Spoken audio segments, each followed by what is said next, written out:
le blanc, en fait, Liban, dans les langues sémitiques, c'est la famille des langues en Orient, l'arabe, l'assyrien, l'araméen, l'hébreu. Elles ont en commun ce qu'on appelle la racine trilétale. C'est tout, presque tous les verbes et tous les mots sont formés de 3 lettres. L, B, N donne Libnen ou Libnon, qui signifie tout simplement le blanc. C'est le pays blanc, c'est le pays de la montagne blanche. Et le rouge, c'est une symbolique assez récente, c'est le rouge un peu de ce défi que le Liban connaît depuis un siècle. Pourquoi presque un siècle, s'il te plaît? Le Liban est une terre d'histoire, certes, mais c'est un État qui est jeune. C'est un pays qui est ancien. C'est une terre qui, avec la Syrie, la Palestine, la Jordanie, l'Irak, fait partie du Proche-Orient ancien. C'est la terre des civilisations, c'est la terre de très grands empires. Mais en tant qu'État, le Liban s'est constitué en tant qu'État pour la première fois à la suite de la chute de l'Empire ottoman et de la fin de la Première Guerre mondiale et de l'installation du système des mandats. Donc, en tant qu'État, dans ses frontières actuelles reconnues, c'est un État récent. Il a exactement 1 siècle et 2 ans. Donc, il a reçu ces frontières à travers un accord entre la France et la Grande-Bretagne qui cherchait à réinventer, en fait, la carte politique du Proche-Orient après la chute de l'Empire ottoman. Et elle a été placée sous un système envisagé pour gérer ces territoires après la Première Guerre mondiale, le système des mandats. Mais c'est pas vraiment une création, si j'ose dire, coloniale. En fait, le projet d'un État libanais a été envisagé à l'origine par les chrétiens du pays. Le Proche-Orient est aussi une terre chrétienne, c'est une terre où les musulmans et les chrétiens vivent ensemble depuis 1400 ans. Il y a eu certes des moments de tension, des moments de conflit, mais à comparer avec les siècles de paix, ça compte peu. Nous partageons, en tant que communauté au Proche-Orient, un patrimoine culturel commun, des valeurs communes, mais la particularité de la montagne libanaise, c'est qu'elle a presque toujours préservé une certaine majorité chrétienne. Surtout, la communauté la plus dynamique de cette région, c'est les catholiques de la région, c'est les maronites. Alors, les maronites, c'est une église qui a presque 1600 ans. Elle a été établie en Syrie à l'origine par un certain Saint Maroun qui est considéré par les maronites comme leur père spirituel. C'est une église qui était indépendante mais qui rentre en communion avec Rome à l'époque des croisades et qui va jouer et qui joue toujours un rôle primordial dans l'histoire politique, sociale, économique et surtout culturelle, non seulement du Liban, mais du Proche-Orient et du monde arabe. Donc, le projet d'un État libanais a été surtout envisagé par ces maronites. Le Liban actuel a été constitué à partir de fragments, vraiment de fragments, de provinces de l'Empire ottoman. C'est l'Empire ottoman en 1914, déjà, il couvrait un espace impressionnant. Le territoire actuel du Liban était fragmenté entre 3 grandes entités administratives ottomanes. Une province autonome du Mont-Liban qu'on appelle la Mutasarrifia. C'est une province qui avait un statut assez particulier au sein de l'Empire ottoman. Elle avait non seulement une autonomie reconnue par l'Empire et par les grandes puissances européennes, la France, le Royaume-Uni, la Russie, la Prusse, l'Empire allemand, donc ça a changé, et l'Italie, 5. Donc ça vous donne un peu une idée de l'importance de cette région pour les puissances européennes. Une autre part du territoire faisait partie de l'immense, par rapport au Liban actuel, province, en ottoman on dit vilayet de Beyrouth, qui faisait 3 fois le Liban, et la plaine nourricière du Liban, la Bekaa, faisait partie de la province de Damas. C'est en prenant des fragments de ces 3 provinces ottomanes que le Liban a été constitué en 1920. La différence, c'est que le Liban a été constitué en consultation avec ces chrétiens, entre les Français, les autorités françaises, entre 1918 et 1920. Ça a pris 2 ans pour fléchir un peu le projet français. Les Français n'envisageaient pas un Liban indépendant dans ses frontières actuelles. Ils envisageaient en fait une certaine fédération syrienne, ce qu'on appelait la Syrie intégrale. Et il y a eu un très grand congrès en 1919, le congrès de la Syrie à Lyon, où des commerçants, des marchands, des profs universitaires comme le père Huvelin, un prof jésuite très actif à Beyrouth à l'université des jésuites, où ils ont lancé les arguments en faveur de cette Syrie française fédérale dans laquelle un mont Liban autonome va préserver un peu cette autonomie. Mais il y a eu un changement et on va voir pourquoi. Je dois juste accepter les gens. Malgré ce 1 siècle d'existence en tant qu'État, les différentes communautés. Alors pourquoi je parle de communauté là? Le Liban est un territoire assez petit, mais c'est un territoire où vivent 18 communautés religieuses, entre chrétiens, musulmans et juifs. 18 communautés, c'est beaucoup pour un petit territoire. Donc, l'État existe depuis 1 siècle, mais malgré ce 1 siècle, c'est beaucoup, non? Les communautés ne sont pas parvenues encore à une vision commune, consensuelle de l'histoire. Il y a toujours plusieurs visions de l'histoire du pays, et comme le disait un des grands historiens du Liban, le professeur Kamal Salibi, qui est décédé, c'était une des raisons de la guerre. On se faisait non seulement la guerre pour l'économie, pour le territoire, mais on se faisait de la guerre autour de l'histoire et de l'identité du Liban. Donc, je vais là vous guider vite à travers les 7 visions différentes. Donc, une histoire avec 7 angles. Un angle qui dit que le Liban, c'est en fait un morceau de la Syrie qui a été arraché par les Français à la Syrie. Une autre vision de l'histoire qui, en fait, présente le Liban, qui est une montagne, c'est une montagne qui fait 3000 mètres d'altitude, à son point le plus élevé, une montagne refuge pour les communautés persécutées en Orient. Il y a du vrai dans cette vision, mais il faut la prendre avec beaucoup de contextualisation. Une autre vision qui dit qu'un des princes de l'époque ottomane, un prince indigène, le Liban ottoman était aussi une principauté autonome, pour simplifier les choses. Un de ces princes, Fakhreddin, s'est lancé au début du XVIIe siècle. Il était l'allié des Médicis à Florence. Il a en fait étendu son territoire. Il a fini par contrôler un territoire qui fait presque 4 fois le Liban moderne. Il n'a jamais revendiqué le titre de prince du Liban. Le concept du Liban n'existait pas à l'époque, mais dans l'histoire officielle, il est vu, il est perçu comme étant le père fondateur du Liban. 4, une vision qui revient en force. Le Liban, c'est la Phénicie ressuscitée, mais on oublie que la Phénicie n'était pas un pays.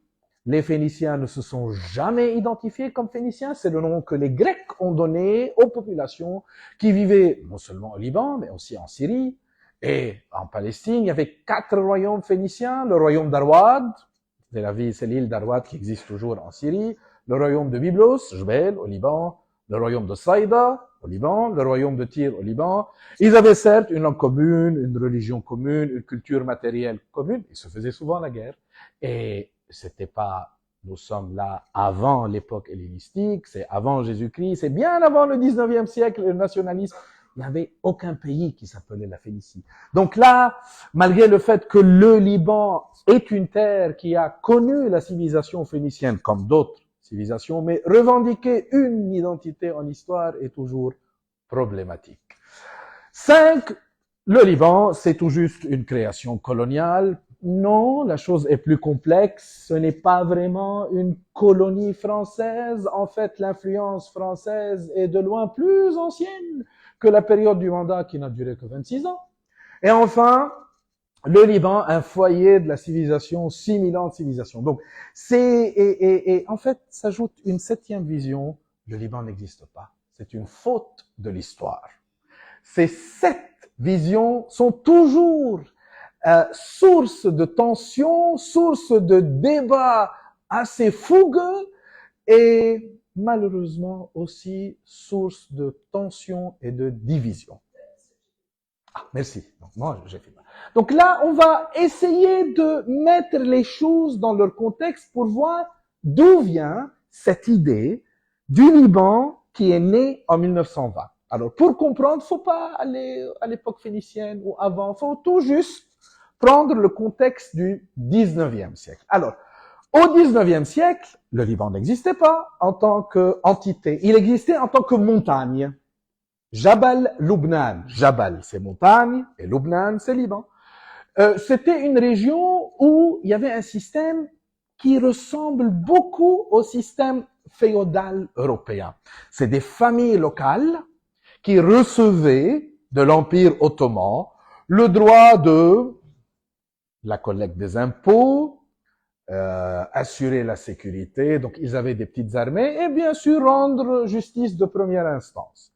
On les appelle localement les muqataji. Muqata, en arabe, signifie province, et ji est un suffixe ottoman qui signifie spécialiste de. Ces muqataji, c'était des familles locales, c'est des indigènes, c'est des autochtones qui ont été reconnus par l'Empire ottoman comme gérants de la montagne. Et je vous le dis, je vous l'assure, elles existent toujours, elles sont toujours très puissantes, très riches, très influentes dans l'histoire du Liban. L'Empire ottoman, au début du 19e siècle, doit faire face à des défis énormes. Déjà, il est en déficit. Son armée est faible par rapport aux armées européennes qui se sont déjà lancées dans un élan de modernisation depuis le XVIIIe siècle. Et il cherche à vraiment... Attends, il y a un problème avec le Zoom. Je continue, pardon. Il cherche à se moderniser et il doit faire face à des révoltes. Les Anglais et les Français sont là, ils se aussi bagarrent sur des zones d'influence de l'Empire ottoman. Toutes ces tensions se traduisent par une série de guerres civiles au Liban. 20 ans d'instabilité entre 1840 et 1860, 3 guerres très difficiles, des guerres où il y a eu des massacres communautaires, surtout entre les Maronites et les Druzes, et aussi, c'est pour la première fois où, en tant qu'historien, on peut documenter l'émergence de 2 récits. Un récit maronite qui revendique une certaine possession, un récit de possession, c'est notre pays, c'est notre terre, et ça a toujours été le cas. Il n'y a personne d'autre. D'un autre côté, il y a aussi le récit druze qui affirme l'hégémonie sur le mont Liban et qu'il faut à tout prix ne pas changer le système. Catastrophe, 1860, c'est les grands massacres du mont Liban. C'est des massacres qui bouleversent l'Empire ottoman, qui est en plein élan de modernisation, qui bouleverse aussi l'Europe. N'oubliez pas, le 19e siècle, c'est le début des masses médias. Les nouvelles circulent vite et arrivent en Europe. Et là, c'est la période du Second Empire, Napoléon III qui cherche non seulement à gérer une période de crise domestique, disons, décide d'envoyer 6000 soldats français en Syrie et au Liban. Et il y a même une chanson, un certain hymne national inofficiel partant pour la Syrie de l'époque. Il débarque à Beyrouth, il participe à la remise en ordre des choses, mais aussi s'ouvre une période de pourparlers entre la France et l'Empire ottoman pour régler ce qu'on va désormais identifier comme la question libanaise. La question libanaise. La solution est la suivante. Là, il y avait 2 visions différentes. Les Ottomans voulaient à tout prix mettre fin à cette autonomie de ces familles féodales, alors que les élites libanaises voulaient naturellement faire quoi? Préserver. Donc, il fallait trouver un juste milieu. Le juste milieu, c'est les accords de Beyoğlu. Vous avez déjà entendu de Pera, Galata? C'est le quartier levantin d'Istanbul. C'est là où sont signés des accords qui garantissent la création d'une province, encore s'il te plaît, encore, voilà, une province autonome qui s'appelle le Mont-Liban. Cette province a 3 caractéristiques assez modernes. Elle est gérée selon une charte constitutionnelle, déjà en 1861, qui s'appelle le règlement organique. Une charte qui définit une autonomie administrative, qui définit aussi que, vu que la majorité de la population est chrétienne catholique, le gouverneur nommé par l'empereur, le sultan ottoman, doit être un catholique ottoman, mais non natif du Liban. Les Ottomans cherchaient à éviter qu'un chef local trouve une base populaire. Donc oui, on accepte, on reconnaît le fait que c'est une région à majorité chrétienne, mais on reconnaît aucune autorité pour les grandes familles et il fallait écarter les familles féodales. Donc la plupart des gouverneurs de ce Liban vont être ou des Arméniens catholiques ou des Grecs catholiques d'Alep ou d'Istanbul. 2, le règlement organique introduisait la notion de démocratie. Pour la première fois, on va appeler, c'est une région, c'est une montagne. C'est une montagne, c'est des paysans qui vont être appelés à voter. Pour la première fois, à l'époque, c'est juste les hommes. Vous savez, c'est un système déficient. C'était déjà accepté d'octroyer à des paysans le droit de vote. C'est déjà révolutionnaire à l'époque. Ils choisissent leur chef de village, qu'on appelle les mouhtars. Les mouhtars, c'est les élus. Et ces mouhtars des villages vont élire un conseil administratif de 12 membres qui va siéger à côté du gouverneur et qui va avoir le droit de veto sur certains sujets, surtout le budget. Mais pourquoi c'est important? Ce conseil administratif représente, et aussi représentatif, il représente les communautés de la montagne. Et 2, on va graduellement initier ces Libanais, ces habitants, là, Libanais, c'est par référence à la montagne et non pas le pays, au concept de la démocratie, au concept de candidature, au concept de projet électoral, et ce qui va apaiser les tensions communautaires, et graduellement, c'est une période de presque un demi-siècle, on va identifier dans les sources historiques l'émergence d'une certaine notion commune d'un Liban. Ça, c'est très, très important. Je peux avoir le slide suivant? Oui. Merci. On a un petit souci. Avec Zoom, oui. Ouais. Donc, je continue. Ça, les historiens identifient que cette province est le noyau historique autour duquel va se construire le Liban actuel.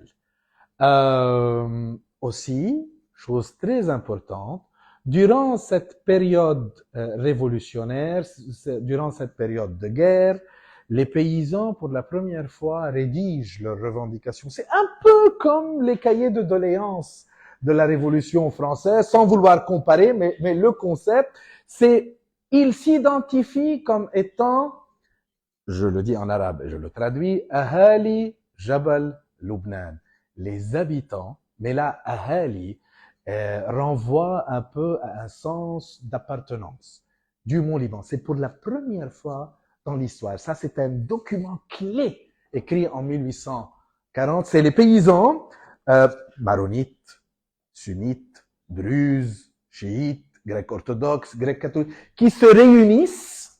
Ils se définissent là de par leur appartenance communautaire, mais ils se définissent tous comme étant du Mont Liban. C'est un document exceptionnel et ils demandent égalité, ils demandent aussi droit de vote et à la fin ils l'obtiennent. C'est les mouvements de révolte des paysans du Mont Liban et un spécimen assez important pour comprendre un peu les grands changements de l'époque. Donc, mais comment on va exprimer cette nouvelle idée? Je peux avoir le suivant, s'il vous plaît? Comment on va exprimer? Alors là, vous savez, déjà au 19e siècle, il y avait une élite francophone. Déjà, il y avait des écoles, comme la nôtre, Antura, elle était là depuis le 17e siècle. Et déjà, on commence à avoir des prélats, des prêtres, des évêques ou des bourgeois issus de la sériculture. Alors pourquoi la sériculture? Comme vous le savez bien, relativement proche de Monaco se trouve la ville de Lyon. Et la ville de Lyon a été pendant des siècles un grand centre de l'industrie textile et surtout un grand centre de la sériculture. Et la soie qui alimentait les fabriques de Lyon venait du Mont-Liban. La soie n'est pas libanaise, certes, mais la soie a été introduite au Mont-Liban à l'époque byzantine. Mais c'est à partir du XVIIe siècle que la soie va devenir ce qu'on appelle en anglais le cash crop. En fait, c'est le produit qui vous assure une rentrée d'argent. Au XIXe siècle, c'est déjà 80% de l'économie du Mont-Liban. Une nouvelle bourgeoisie, surtout maronite et grecque catholique, va faire son apparence et c'est une bourgeoisie qui va articuler ses revendications en français. Vu les relations qu'ils entretenaient et avec les missionnaires installés depuis le XVIIe siècle au Mont-Liban, surtout des jésuites et des lazaristes, et avec les commerçants lyonnais qui étaient là pour acheter. Là.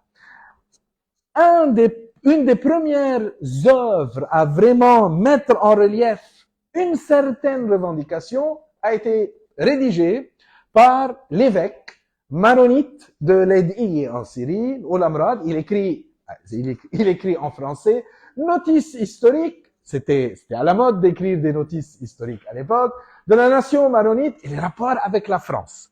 Pourquoi ce livre est important? Là, on voit que il commence, même si sa vision, elle est plus ou moins sectaire, c'est juste un pays pour les maronites. Mais même si cette vision a une racine maronite, une racine très chrétienne, elle va évoluer pour englober les autres. Voilà. Pardon. Non, mais c'est bon d'avoir le support visuel. Donc voilà, vous pouvez la consulter sur gallica.fr. J'ai besoin de l'autre slide. Je peux me brancher sur le mien? Je peux brancher la... C'est mieux. En principe, c'est le même, oui. Voilà. Une minute, juste. Je veux que vous voyez les cas. Donc, déjà, cette période de la province autonome, c'est une période qu'on identifie comme une longue période de paix civile. Et comme vous le savez bien, les périodes de paix civile, c'est des périodes qui favorisent l'émergence d'une certaine identité. On ne peut pas encore parler d'un nationalisme, c'est très tôt. Mais on parle d'une idée, voilà, je pense que c'est bien, une idée qui va commencer à fusionner l'idée d'un nationalisme inspiré par l'Europe avec l'idée d'un Liban dominé par les Maronites. Par la suite, voilà, ça marche. Par la suite, il faut passer par les missionnaires. Alors là, c'est une photo de mon collège, je vous l'avoue, je suis un peu très attaché à ce collège. J'ai été ancien de ce collège, j'ai enseigné pendant 21 ans. Mes parents étaient profs dans ce collège, donc c'est le collège d'Antura. Le collège d'Antura est le plus ancien au Proche-Orient. Et les élites francophones qu'il a formées au 19e siècle vont être les premières à articuler une vision, si j'ose dire, laïque du Liban.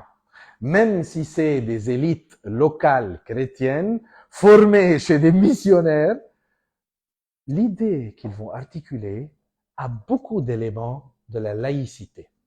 Mais aussi, chose qu'on a du mal à comprendre actuellement, c'est que les racines du nationalisme libanais et du nationalisme syrien sont profondément liées. Ces deux nationalismes ont une racine commune. C'est les idées exprimées chez les missionnaires.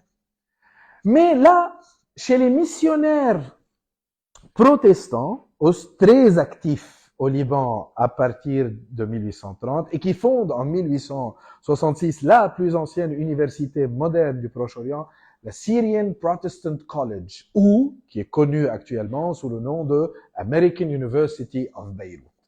Il postule que en Orient, il y a une entité culturelle, géographique qu'on appelle Bilad Sham, ou le Levant. Et après les secousses de la guerre civile de 1860 au Mont-Liban et à Damas, les élites issues de ces écoles protestantes présentent Bilad Sham comme un watan, une patrie. Et aussi présentent l'idée de cette entité comme étant l'antidote aux problèmes sectaires et aux tensions communautaires.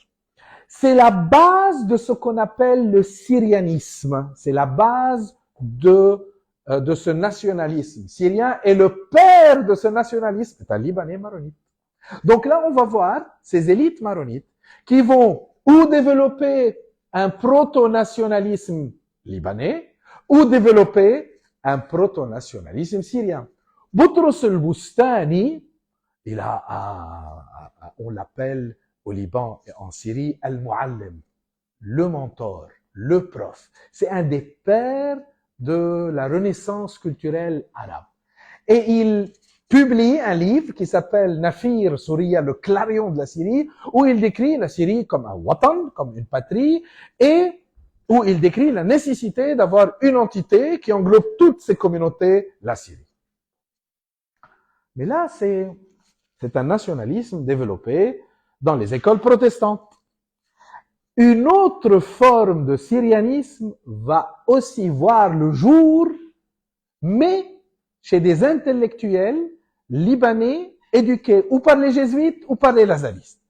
Cette forme de syrianisme est une des premières à utiliser l'histoire pour justifier une idée nationale. En 1870, s'ouvre la prestigieuse université Saint-Joseph. C'est l'université catholique la plus importante au Proche-Orient. Donc, le collège d'Antoura les forme jusqu'en terminale, puis on les expédie chez les jésuites. Donc, même si les jésuites et les lazaristes d'habitude se faisaient un peu une guerre d'influence, au Liban, c'est pas vraiment une guerre d'influence, ils étaient complémentaires. Là, on utilise en 1902 Henri Lamens, qui est un jésuite belge et très actif dans la rédaction des premiers manuels d'histoire pour un large public, commence à jeter les bases d'une idée que la Syrie historique est un grand foyer de civilisation, ce qui est vrai. Mais ce foyer de civilisation est un foyer de civilisation qui est lié à l'Occident, c'est une terre hellénistique, c'est une terre romaine, c'est une terre byzantine, mais le problème, c'est qu'il introduit l'expansion arabo-musulmane, non pas comme une continuité, mais une coupure. Et il dit que de toute cette Syrie, seul le Mont Liban, de par sa géographie, il introduit cette notion de montagne, de refuge, et tout ce qui reste de cette Syrie. Donc là, ça devient un peu compliqué. Le Liban, c'est en fait la Syrie historique.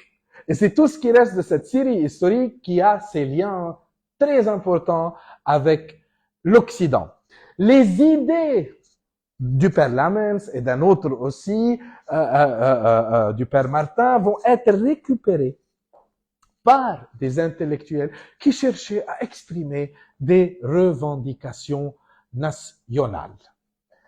Et là, comme vous le savez bien, comme vous pouvez l'imaginer, les cartes jouent un rôle essentiel. En 1860, on fait un bond en arrière de nouveau, débarquent 6000 soldats français avec le corps expéditionnaire, un corps topographique français. Leur mission, c'était de dessiner une carte moderne. On dessine une carte, elle est disponible sur le web, sur gallica.fr, sur la collection de la BNF, elle est à la disposition de tous. C'est la carte de 1862. Elle est très importante. Elle montre déjà toutes les régions qui constituent le Liban moderne. Elle montre l'émergence de Beyrouth, qui n'était pas une ville importante depuis l'époque romaine. C'était une ville de taille moyenne, mais qui, à partir de 1830, devient le port le plus important du Levant est le port de Damas. Et l'axe de Damas-Beyrouth va devenir, durant tout le 19e siècle, l'axe le plus dynamique du commerce au Levant ottoman. Donc, cette carte va être reprise.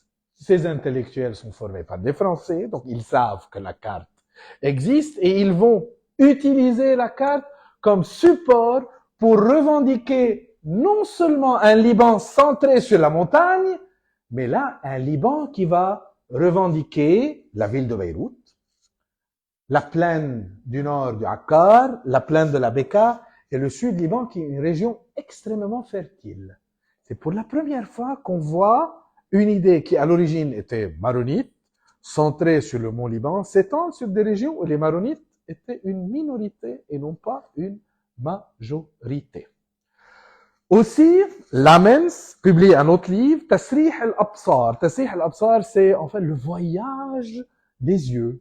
Et il décrit les sites archéologiques de toute cette région. Vous savez, l'archéologie, ça a une force de montrer un peu cette richesse historique. Et là, il introduit une nouvelle notion. Les frontières historiques. Que le Liban a des frontières historiques. Et que, en fait, revendiquer un Liban qui n'est plus centré sur la montagne est un Liban qui retrouve ses frontières historiques qui lui appartiennent de droit. Voilà. En raison de toutes ces idées, aussi, on ajoute non seulement un argument géographique, mais un argument, disons, une notion de liberté. C'est que le Liban est un refuge pour ces minorités qui ont été persécutées en Orient. En fait, cette question de refuge, elle est très, très complexe. Oui, il y a eu des communautés qui, comme partout en Méditerranée, non seulement ont fui les persécutions, mais ont fui la malaria aussi, le typhus. N'oubliez pas que pendant longtemps, il y a eu ce qu'on appelle le petit âge glaciaire. Et c'est une époque où il y avait des températures très très basses et des températures très très hautes en même temps. Pas en même temps, mais à la succession des saisons. Ce qui faisait que les plaines côtières étaient infectes. Et on ne pouvait pas vivre sur ces plaines. Donc, solution, qu'est-ce qu'on fait? On s'installe en moyenne montagne. Mais aussi, il y a des communautés, vraiment la communauté qui a été trouvé refuge au Mont-Liban, c'est les Grecs catholiques. Les Grecs catholiques, ils n'ont rien de grec, c'est des orthodoxes locaux, mais qui ont accepté au XVIIIe siècle l'autorité de Rome. Et qui les a persécutés? Les orthodoxes qui ont refusé, et non pas les musulmans, parce que les empires musulmans, en fait, reconnaissaient de droit l'autonomie des communautés non musulmanes, surtout monothéistes, les chrétiens et les juifs. Donc, on arrive à l'œuvre la plus importante. Je vous présente une thèse de doctorat de 1908, publiée à Paris par un doctorant libanais qui vient de mon collège. Il s'appelait Boulos Njem, mais il a publié sous un pseudonyme, Joupla. Et cette thèse de doctorat, sans le vouloir, est devenue la référence en ce qui concerne l'idée et la notion d'un Liban moderne. Alors, Boulos Njem, au Joupla, voulait obtenir un doctorat en droit international. Déjà, le droit international existait à la Sorbonne. Il obtient une bourse. C'est déjà un élève brillant. C'était une époque où l'État français, déjà on a voté la loi de séparation de l'État et de l'Église en 1905, mais il finançait les missions catholiques au Levant. Donc la France est républicaine partout, sauf au Liban. Elle était là, laïque, pardon, elle était là, elle soutenait financièrement à l'époque les missions qui étaient reconnues comme étant un vecteur de l'influence française et dont le collège obtenait des bourses. Et une de ces bourses d'excellence a été donnée à Boulos Njem. Il obtient son doctorat à la Sorbonne, il publie un livre exceptionnel et là, il lance, il y a un côté lyrique mais qui est intéressant, il postule qu'il y a eu une nation libanaise depuis le début de l'histoire. Et le Liban autonome du 19e siècle n'est qu'un tremplin vers une véritable indépendance qui serait un jour réalisé avec l'aide de l'Europe, certainement la France. Pour Boulos N'Djem, le Liban a des frontières naturelles, donc il reprend l'idée de l'Amens. Et aussi, ce Liban est un retour à ce Liban glorieux de l'époque de ce prince que j'ai mentionné, Fakhreddin.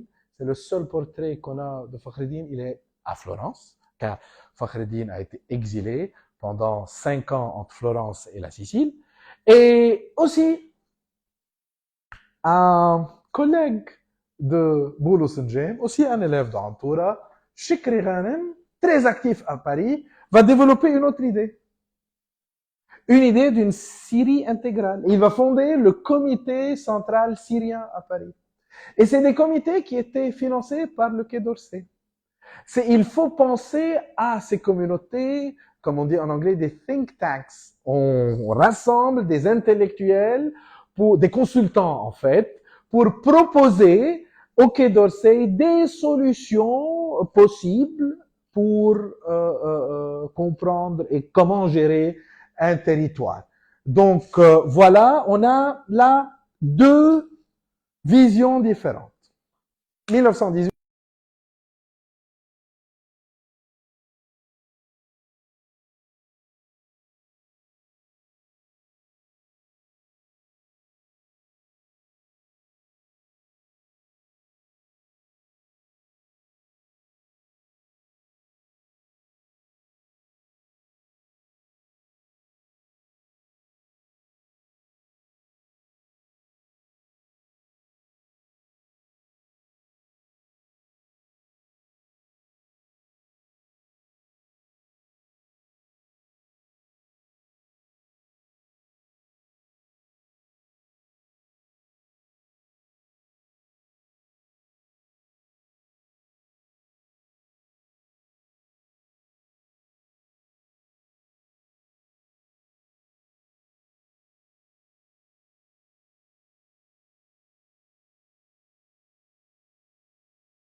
Donc Charles Orme publie, non seulement il publie, mais il fait venir d'autres intellectuels libanais, comme Khairallah, qui était aussi, comme vous le voyez bien, un soldat de l'armée française. Il fait venir Chekri Ghanem. Chekri Ghanem est très important. On l'a vu, c'est le fondateur du comité syrien, mais c'est aussi le premier auteur francophone libanais qui est publié.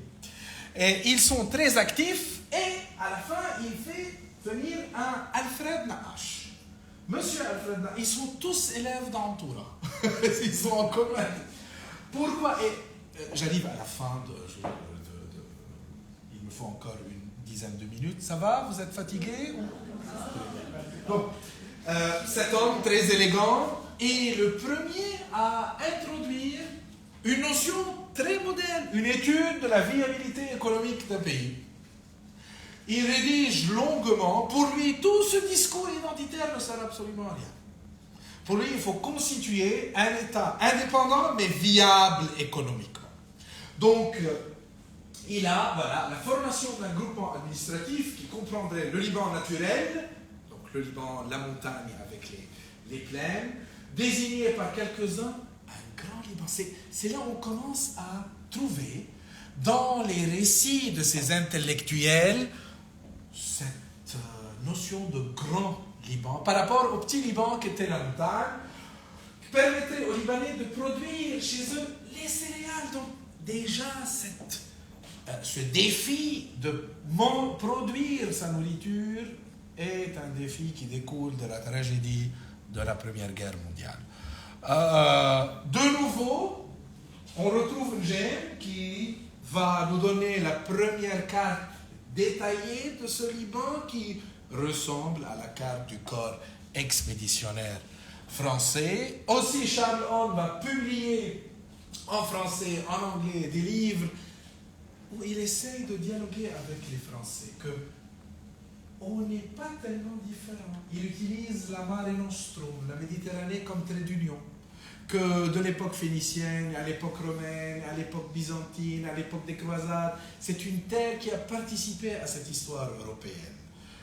Même si c'est un peu tiré par les cheveux, parce que ce n'était pas un espace, la Méditerranée était vraiment un espace d'échange, ce n'était pas un espace tout le temps de guerre, mais ce n'était pas vraiment une particularité libanaise, car tous les pays riverains de la Méditerranée ont beaucoup en commun. Voilà. On arrive là au sérieux. Les Français et les Anglais avaient déjà un accord pour définir le partage du Proche-Orient en zone d'influence. Et surtout, un des accords les plus connus, c'est les accords Sykes-Picot. Leur vrai nom n'est pas les accords Sykes-Picot, c'est les accords d'Asie mineure. Et en fait, vous savez, quand on publie des livres d'histoire, parfois on peut changer l'angle. On publie juste, traditionnellement, une carte centrée sur le Proche-Orient, sur cette région du Proche-Orient. Alors que l'accord était vraiment un accord de partage de l'Anatolie, de l'Asie mineure. C'est un accord qui définit des zones d'influence directes, en bleu, une zone française, en rouge, une zone anglaise, et des zones d'influence indirectes où les Anglais et les Français décident de constituer un État arabe, mais qui est sous leur influence jointe. Et là, en Palestine, on décide de la laisser un peu vague. C'est la période un peu du projet sioniste, et les Anglais voulaient à tout prix soutenir ce projet pour barrer la route aux Français, pour n'avoir aucune revendication en terre sainte.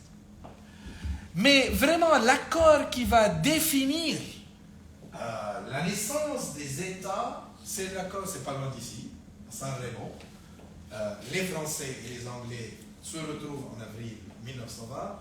On adopte le principe de mandat. Déjà, vous savez, c'est l'époque de la colonisation. Il y a toute une vraiment idéologie de mission civilisatrice. Mais là, le problème au Liban et en Syrie, c'est que les élites étaient très éduquées.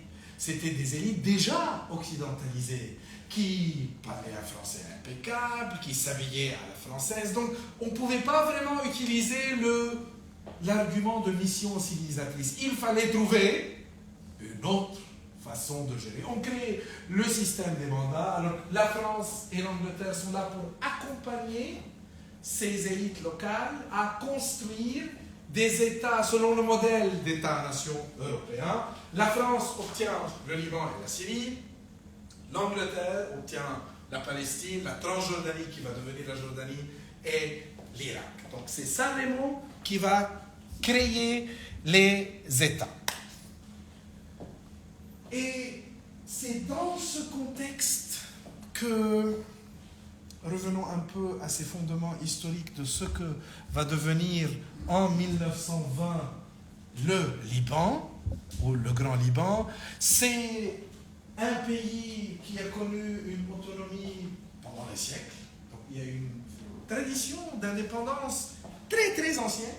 C'est un pays qui a connu une modernité politique à partir de 1861. Il a sa proto-constitution, le règlement organique. Il a sa reconnaissance et ottomane et internationale.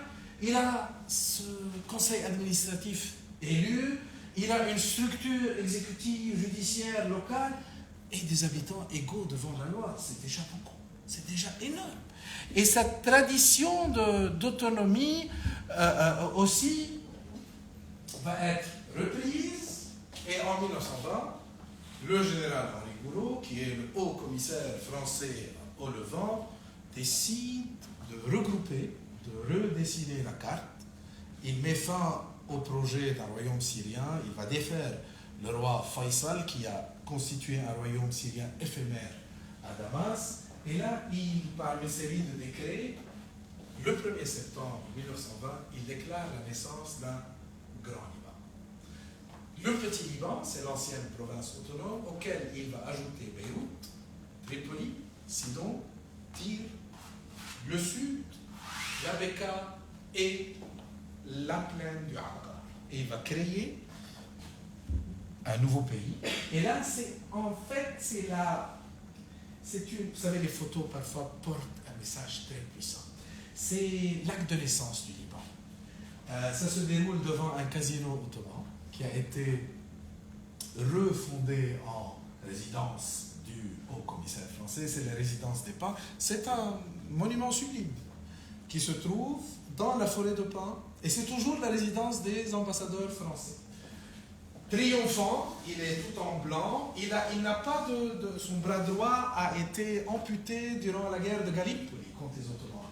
Il siège, il est entouré à sa droite par le patriarche maronite, on va voir pourquoi, et par le mufti sunnite de la ville. Et là, il a déclaré un discours assez particulier, assez intéressant à voir, il est disponible partout. Il a déclaré la naissance du Grand Liban. Mais pourquoi la présence du patriarche? Entre 1918 et 1920, le Mont-Liban, le conseil administratif, a décidé d'envoyer à la conférence de la paix des délégations pour revendiquer. Donc imaginez à quel point il y avait une pression des Libanais, certes francophones, certes habitués à s'exprimer devant de très grandes foules, mais ils débarquent à Versailles, la conférence de la paix, il y a Clémenceau, il y a les Anglais, et ils doivent plaidoyer d'un projet. On les reçoit bien, mais bien sûr, on ne fait pas tellement attention à leurs revendications. Le conseil du Mont-Liban décide de changer de stratégie. Au lieu d'envoyer des gens ordinaires, on envoie le patriarche maronite lui-même. Le patriarche maronite, l'église maronite entretient des relations avec la France depuis Saint-Louis. Donc c'est quelqu'un de connu, c'est quelqu'un qui a une certaine reconnaissance officielle. Et vu que c'est le patriarche qui débarque à Paris en 1919, on le reçoit. Et qui le reçoit? Clémenceau. Non seulement il le reçoit, mais il lui donne par écrit une assurance que la France va en fait aider les Libanais à établir un pays. Clémenceau reste très diplomatique, il ne mentionne ni la forme du régime politique, ni les frontières, ni vraiment si ça sera un petit Liban ou un grand Liban. Mais déjà, c'est beaucoup. Donc, la présence du patriarche maronite reflète le rôle qu'a joué cette communauté et l'église maronite dans la constitution du Liban. Donc, s'installe une période de mandat, c'est une présence française qui est très différente des autres colonie française. Il n'y a pas vraiment eu d'épisodes de violence, d'épisodes d'affrontement. Déjà, c'est une élite francophone locale qui participe au gouvernement du pays. Il s'installe un régime hybride assez intéressant. Il y a un haut commissaire français qui supervise un président de la République élu libanais, qui est élu par un parlement, qui est lui élu par une population libanaise. Donc déjà, il y a tout un système étatique mis en place selon une constitution rédigée par les Libanais, inspirée de la constitution de la 4e République et de la constitution belge. Mais c'est surtout un intellectuel libanais très important, Michel Chiha, qui va jouer un rôle essentiel dans la rédaction et dans la première vraiment définition de cette identité libanaise dans la diversité. Ça, c'est très important. C'est une identité qui se construit dans la diversité. En 1943, dans le contexte de la Seconde Guerre mondiale, le Liban accède à l'indépendance. C'est le premier président de la République, Charles Al-Khouri. Il entretient toujours des liens très très forts avec la France, surtout des liens culturels. Vous avez déjà remarqué que je parle surtout d'intellectuels, je parle de gens ordinaires, issus de la classe moyenne, qui ont revendiqué ce Liban. C'est ni des grands chefs de guerre, ni des grands politiciens, c'est des gens comme nous, des gens ordinaires, mais qui étaient là, qui pensaient, et on oublie que l'idée libanaise à l'origine, c'est l'idée d'intellectuel. Là, le Liban est un tout petit pays avec beaucoup de potentiel, mais dans une région, une poudrière. Comme vous le savez bien, il y a le conflit arabo-israélien depuis 1948, il y a toutes ces guerres, et le Liban va, sans vouloir vous peindre le Liban comme une victime, le Liban a assez de problèmes internes, une corruption, une classe politique qui n'a rien compris à l'idée libanaise, qui est surtout formée de ces familles qui veulent à tout prix préserver le pouvoir. Mais le Liban va connaître une certaine période de stabilité et de prospérité entre 1940 et 1970, mais qui va être ponctuée d'épisodes tragiques, comme la Nakba, la création de l'État d'Israël était une catastrophe pour le Proche-Orient, surtout pour le peuple palestinien, et plusieurs vagues de réfugiés palestiniens s'installaient au Liban, dans des camps. En 1958, le Liban connaît une toute petite guerre civile en été, sur le fond de ce tension entre le panarabisme d'Abdel Nasser en Égypte et d'un Liban ouvert à l'Occident, allié aux Occidentaux. C'est une guerre qui se termine vite avec un débarquement américain, Operation Blue Bat, qui en fait, dans un Proche-Orient, dans un Occident qui voit des régimes qui lui étaient alliés au Proche-Orient, l'Égypte en 52, l'Irak en 58, lui échapper. Là, le Liban, il faut le garder à tout prix. La période, cette image de la belle époque libanaise, c'est surtout le mandat du président Fouad Shah. Oui, certes, il appartient à ses anciennes familles, mais c'est quelqu'un de très différent, c'est un militaire. Il y a beaucoup, pour le comprendre, pour vous donner un parallélisme, c'est un peu le général de Gaulle libanais. C'est un homme qui construit les institutions d'État. Non seulement il construit les institutions d'État, mais il fait appel à des spécialistes, dont un Dominicain qui chapeautait un peu l'IRFED et tout ce concept de développement durable. Le Liban connaît une prospérité, c'est un des seuls pays arabes dont la classe moyenne va, en fait, s'étendre.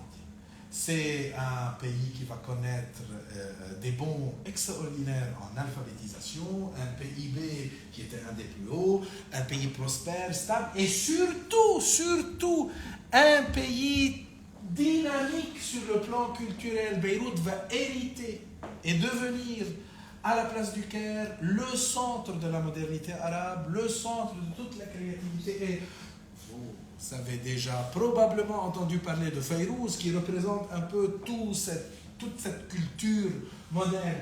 Le Liban est aussi le casino du Proche-Orient, c'est là où on va pour passer les vacances, pour vivre dans un luxe inouï si on a les moyens, et même si on n'a pas les moyens, on avait aussi accès à ces moyens. Donc la Dolce Vita libanaise, c'est cette vingtaine d'années entre 1950 et 1970, mais aussi 1967, de nouveau une nouvelle guerre, une nouvelle vague de réfugiés palestiniens, mais cette fois, c'est des réfugiés palestiniens qui arrivent avec leurs armes. En 1971, l'OLP est chassée de la Jordanie après le septembre, elle s'installe à Beyrouth. La guerre d'octobre exacerbe les tensions et le Liban devient en fait un pays de tension. Déjà, il y a un État dans l'État, l'OLP palestinienne, et les Libanais, là, sont divisés. Faut-il que le Liban soit la seule terre de combat pour continuer le conflit arabo-israélien? Donc, faut-il soutenir l'OLP et les Fidaïs palestiniens ou non, il faut que l'armée intervienne pour mettre fin à leur activité? Ça va paralyser et exacerber déjà dans les années 70. C'est une période de tension, c'est une période où la police attaque les universités, où il y a des revendications sociales, où vraiment on en a marre de cette corruption, surtout après la période plus ou moins stable du président Chehab. Les politiciens traditionnels reprennent le dessus et vident l'État de ses institutions. On va voir pourquoi. Donc tension, crise interne, crise régionale, et il faut ajouter aussi, c'est la période de la guerre froide. Tous ces facteurs vont faire en sorte qu'en 1975, la guerre éclate. Le Liban va connaître 15 ans de fragmentation, 15 ans d'une violence inouïe qui va détruire le pays le plus moderne, le plus progressif du Proche-Orient et le transformer en un État archaïque d'un point de vue structurel, d'un point de vue même... Ça me donne beaucoup de peine de le dire, mais culturellement, c'est une guerre qui fait 150 000 morts pour un tout petit pays, 300 000 blessés, handicapés, 17 000 portés disparus, 21% de déplacements internes, 1 million d'immigrés, 25 milliards de dollars en perte. Une guerre qui n'a pas vraiment pris fin, car les chefs de guerre, après 1990, après les accords en 89 de Taïf, le retour à la paix, se transforment en chefs de communauté et qui se là présentent en tant que défenseurs de leur communauté. Il y a un retour du religieux, mais pas vraiment un retour spirituel, un retour du religieux communautaire et une stagnation, une sclérose du système libanais. Et comme vous le savez bien, il y a 2 ans, l'explosion du 4 août qui a détruit le quart de la ville de Beyrouth, qui a non seulement exacerbé une crise, mais qui en fait est exemplaire à quel point le régime actuel au Liban est un régime qu'on peut décrire de régime, si j'ose dire, criminel. Mais pourquoi cette stagnation? D'habitude, on a tendance à expliquer tout selon le prisme religieux. Les choses sont plus complexes. Je termine par les 3 notions de base qui définissent le système politique libanais. La première est la asabiya. Déjà, c'est un nom en arabe qui sonne très fort. Asabiya, c'est la solidarité de groupe. En fait, c'est une notion qui a été développée par le père de la sociologie, Ibn Khaldoun, au XIVe siècle. Cela inclut l'unité, la cohésion, une certaine conscience collective partagée au sein d'un groupe de personnes. Ça a l'air d'être excellent. Mais le problème, c'est où? C'est que, en fait, au Liban, la solidarité est rarement nationale ou patriotique. Elle est une solidarité de clan. Le Liban est une société très tribale, même si on n'a pas l'apparence des tribus du Proche-Orient. Mais en fait, nous sommes des tribus. C'est un pays très, très oriental. C'est des tribus. Et même les communautés chrétiennes, c'est des clans. On a une solidarité de clan, une solidarité régionale, une solidarité communautaire et parfois une solidarité communautaire qui diffère d'une région à une autre, une solidarité politique et rarement une solidarité nationale. Et c'est une des raisons qui fait en sorte que les chefs de guerre peuvent facilement se peindre comme étant des protecteurs des communautés. Deuxièmement, la mahsoubiya, rien de plus romain que le clientélisme. Vous savez, c'était à la base un des fondements du système de la République romaine. La mahsoubiya, mahsoub en libanais, en arabe, il est le client. C'est en fait ce qui vide l'État de son essence. C'est la pratique qui consiste à distribuer les ressources d'État en récompense d'un soutien politique et électoral. C'est ce qui vide les institutions de leur essence.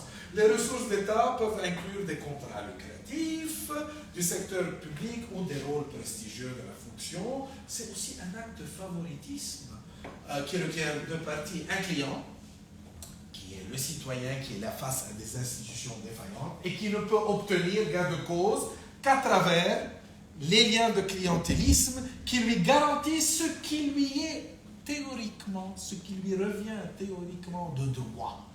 Mais au Liban, ce n'est pas vraiment la situation. Et enfin, la muhassasa. Hassa, c'est parti. C'est une fois élus, ces chefs de communauté se partagent le Liban comme si c'était un gâteau. À chaque communauté, ses ministères. À chaque communauté, ses postes à l'armée. À chaque communauté, ses contrats lucratifs. À chaque communauté, aussi son quota d'écoles, d'universités. Je vous dis, c'est terrible.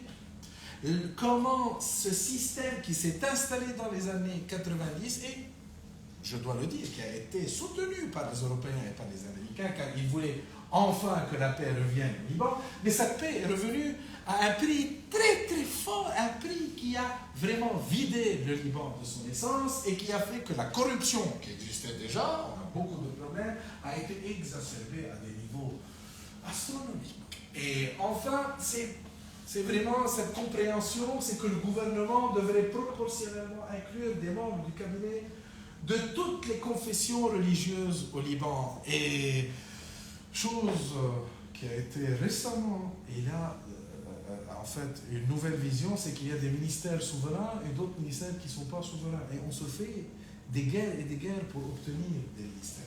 Ces trois notions de base paralysent un Liban où il y a une population dynamique, une population éduquée, une population qui est francophone, anglophone, une population qui malheureusement perd ses jeunes à cause de nous sommes un des pays les plus touchés par l'immigration.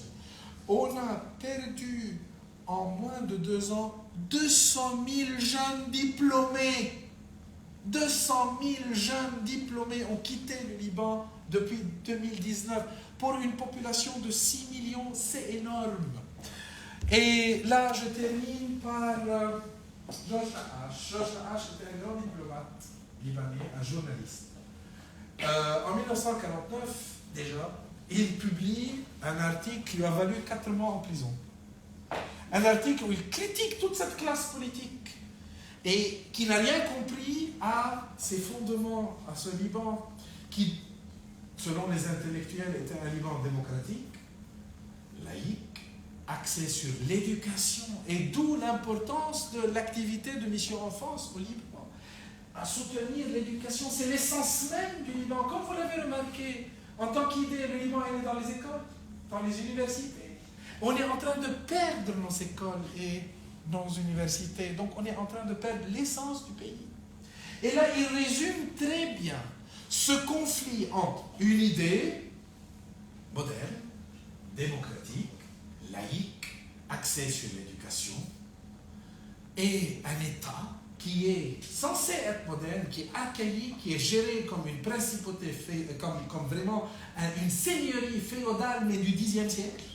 Un seigneur qui a acquis ces petits seigneurs qui ont tout, qui contrôlent tout, et cette tension entre les deux, que voyons-nous? Un peuple à travers tous les désordres et tous les scandales, ingénieux à se reconstruire. Un État obstiné à se défaire. Et c'est tellement la situation du Liban actuel. Merci.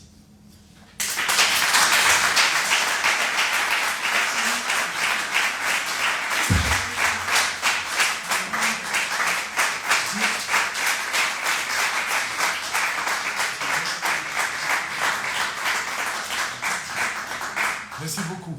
Vos questions.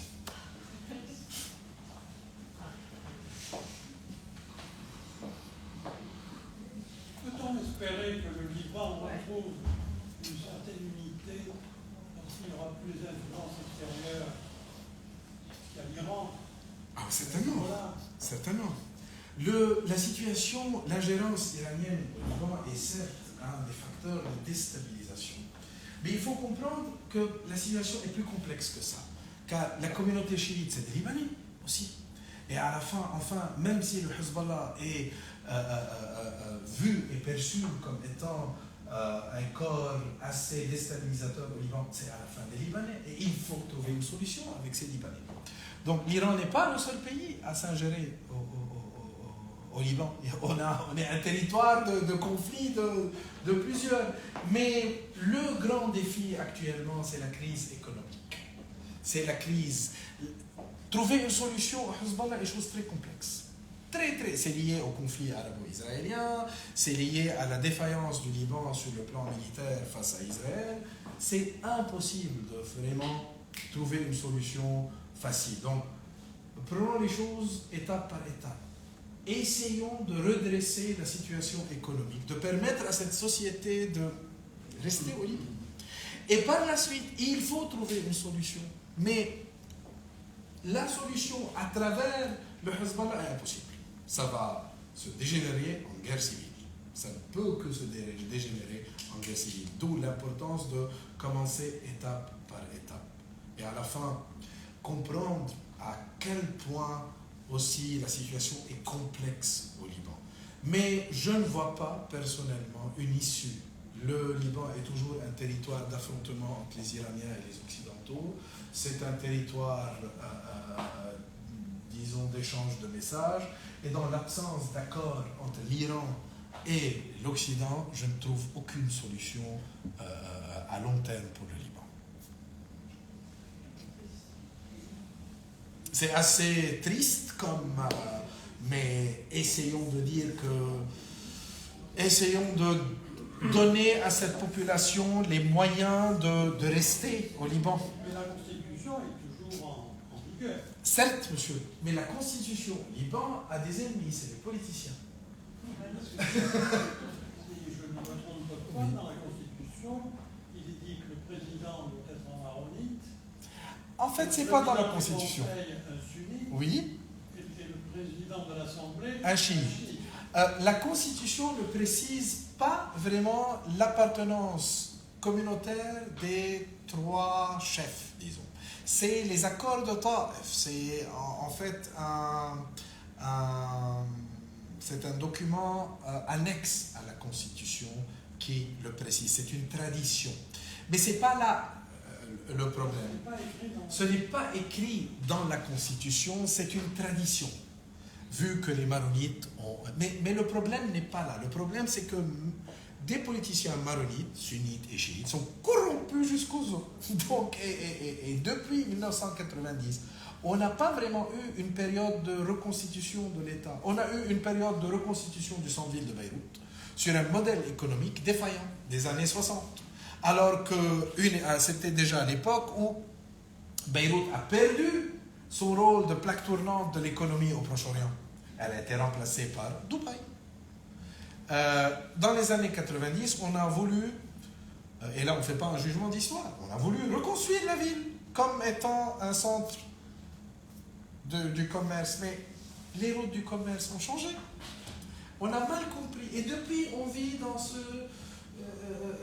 dans cette sclérose, défaillance et une crise économique qui n'a pas commencé en 2019. C'est une crise qui déjà s'annonçait en 2016.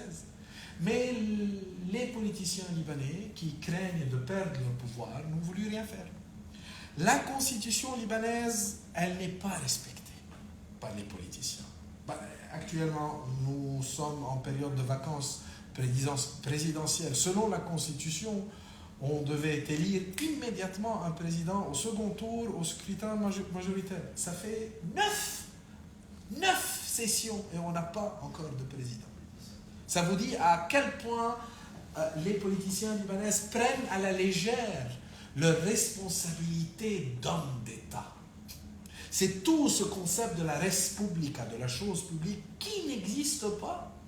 C'est des politiciens qui agissent comme des seigneurs féodaux. On est au Moyen-Âge au Liban. mais pas le Moyen-Âge des cathédrales, des vitraux. C'est avant l'époque carolingienne. C'est la misère, c'est les invasions barbares. Monsieur. J'admire beaucoup ce que vous avez dit parce que j'ai le même maître à penser que vous. Kamal Sadoul était un ami. Il est comme un grand ami. Fouad Fren Boustani, qui est le petit-fils de Boutros Boustani, Oui. est mon maître à penser. Charles Cohn est un grand maître à penser pour moi, parce que David et Rami sont mes amis personnels, ce sont ses enfants. Georges Nakache, qui était le grand ami de la famille. Michel Chiha, c'est parce que je suis beaucoup plus âgé que vous. J'ai vécu tout ça, je suis un témoin oculaire de tout ceci, et surtout Dominique Boulis, qui était le maire de Toulouse, et qui était député, et qui a écrit un livre extraordinaire, La passion des chrétiens au Liban. Donc il reprend toute la partie de 1860, et le massacre des chrétiens, il le décrit tellement fort qu'on pleure en lisant son livre. On pleure. Ce que je voudrais insister, c'est la partie qui est avant 6000 ans. C'est-à-dire, le Liban est mentionné 70 fois dans les évangiles. 75 fois, le cèdre du Liban est mentionné dans les évangiles. Oui. Il y a des villages, 45 fois, 45 villages libanais qui sont mentionnés dans les évangiles. Et surtout, cette femme libanaise qui défie le Christ en lui disant, oui, mais les chiens mangent. La cananéenne. La cananéenne, c'est une libanaise. Il n'y a que la femme libanaise qui a cette culture de répondre à l'homme, à l'époque déjà. Donc c'est très intéressant. Et cette partie de la philosophie de Tyr qui était reliée avec la Grèce, où nous avons des philosophes comme Pythagore, qui était de Tyr, comme Cadmos, qui était de Tyr. Il y a beaucoup de philosophes qui étaient entre la Grèce et le Liban, et surtout Thomos. Thomos était connu, je ne sais pas si vous connaissez l'histoire, Thomos était connu pour avoir découvert la plus petite particule de la matière. Il a dit, c'est la plus petite particule de la matière et elle est divisible. Et les Grecs, lui il s'appelait Thomos, et les Grecs ajoutaient toujours un S à la fin. Il l'appelait Thomos. Ils ont dit, oui, Thomos a découvert la plus petite particule de la matière, mais elle n'est pas divisible, elle est atomos. Elle est atome. Et donc c'est très intéressant comment les Libanais de cette époque-là, donc du temps des Grecs, du temps de Tyr, n'est-ce pas, étaient déjà en train d'avoir de la philosophie, de la science, etc. Oui, mais surtout il y a Zénon, le fondateur du stoïcisme, qui dit lui-même qu'il est d'origine phénicienne. Oui, certainement c'est une terre qui a connu toutes les grandes tous les grands courants de pensée de la philosophie grecque, mais en tant qu'État, c'est un État qui existe depuis 102 ans et il a tout ce patrimoine historique gigantesque pour un si petit pays et qu'on a du mal à comprendre et du mal à insérer dans une vision de construction nationale. Des questions ?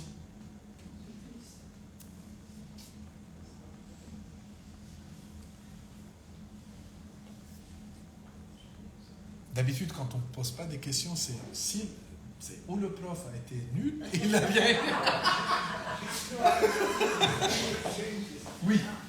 Monsieur a parlé de Constitution.